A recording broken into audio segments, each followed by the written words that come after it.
all of us may have seen and probably picked up these natural souvenirs.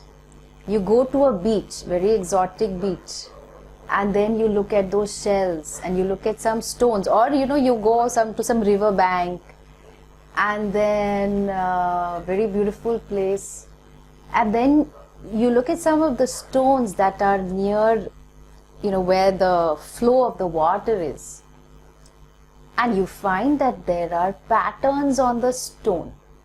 So that makes it very fascinating. You want to have it. Our beliefs are like the patterns on those stones.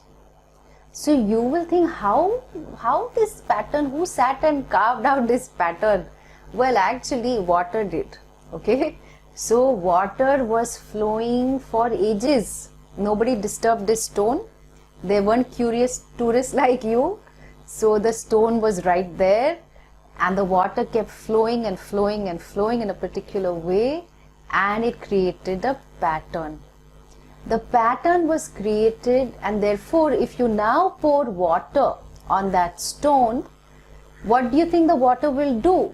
It will follow the path of least resistance.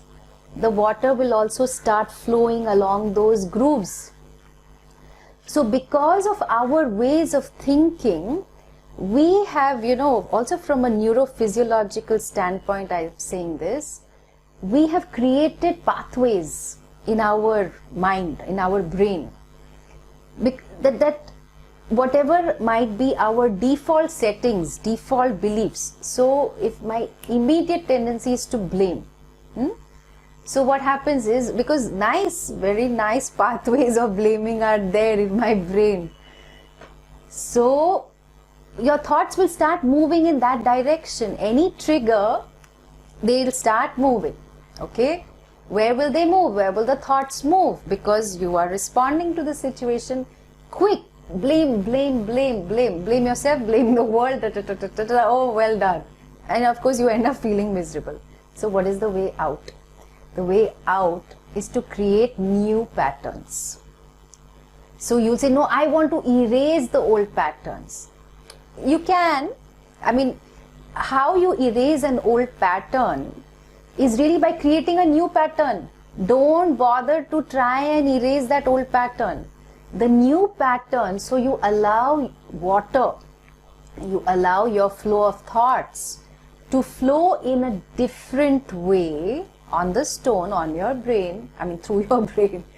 And you will find that the more you align yourself with functional reality, the more you are thinking about what is a fact, what is helpful to me, that I really need to know that the way I think is not correct, and that this person really cares for me. It doesn't mean that if the person criticizes me, the person doesn't love me. The person has a right to criticize, exercises that right, and still cares for me.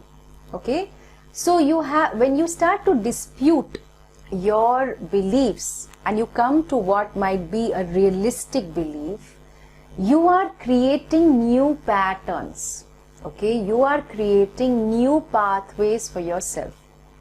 So if any of y'all have been on a trek, you have discovered one new route, shortcut route to one summit, but then you've had to take this pickaxe or whatever it is, and you've had to create this new path. It's not easy.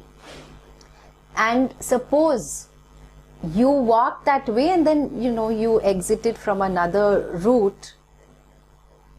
It's just been done once, and maybe if you had 3-4 people, you were a group, okay, 3 or 4 of you passed through that pathway, not enough. Okay, that pathway will again get covered with all this vegetation that was there, because it's just been traveled upon only once, twice. That's it. So how are new pathways created in a forest or even on the mountain? So many people have to travel on that pathway.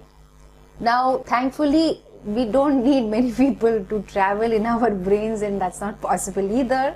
But what we do is we repeat again and again and again until it becomes natural to us, until it becomes spontaneous to us, that however I am thinking, is it aligned with reality?